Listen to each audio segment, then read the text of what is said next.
আজকে বানাবো তেঁতুলের মোরব্বা। তেঁতুলের মোরব্বা বানানোর জন্য তেঁতুলগুলো 24 ঘন্টা মতো ফ্রিজে রেখে দিতে হবে। এর ফলে তেঁতুলের খোসা সহজেই ছাড়িয়ে যাবে। তেঁতুলগুলো ফ্রিজ থেকে বের করে 30 মিনিট মতো বাইরে রেখে দিয়েছিলাম। এবার তেঁতুলগুলো ভালোভাবে ধুয়ে এক এক করে খোসা ছাড়িয়ে নেব। দেখো তেঁতুলের খোসাগুলো কত সহজেই ছাড়িয়ে যাচ্ছে।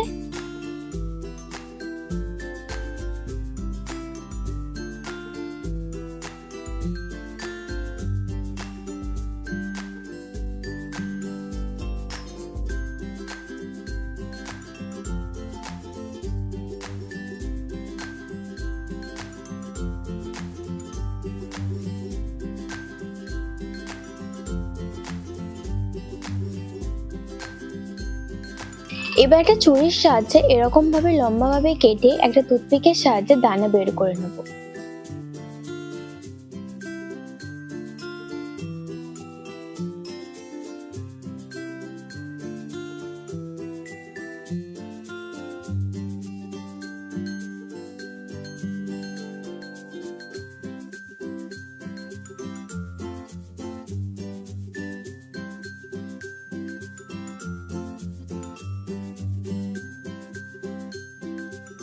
এবার এই দানা ছাড়ানো তেঁতুলগুলো নুন জলে 30 মিনিট মতো ভিজিয়ে রাখবো।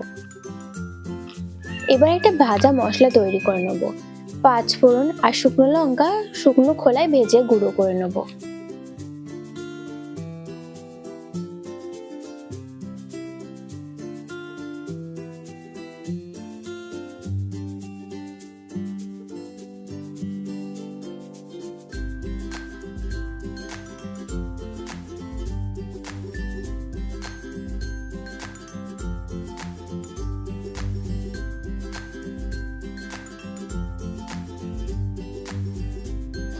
কড়াইতে দিয়ে দেবো 1 কাপ চিনি আর 1 কাপ জল।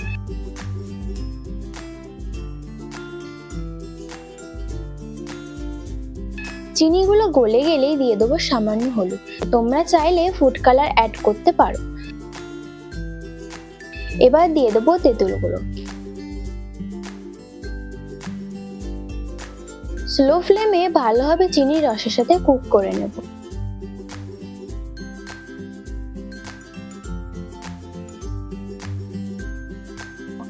এবার দিয়ে দেবো ভাজা মশলা।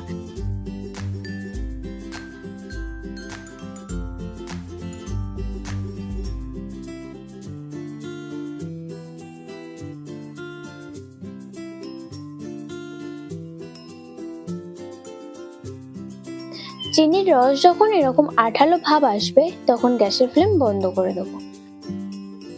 আমার প্রিয় বন্ধুরা, তেঁতুলের মোরব্বাটা কেমন হয়েছে সেটা অবশ্যই কমেন্ট করে জানাবেন। ভিডিওটি ভালো লেগে থাকলে চ্যানেলটি সাবস্ক্রাইব করে ভিডিওটি লাইক করে দেবেন।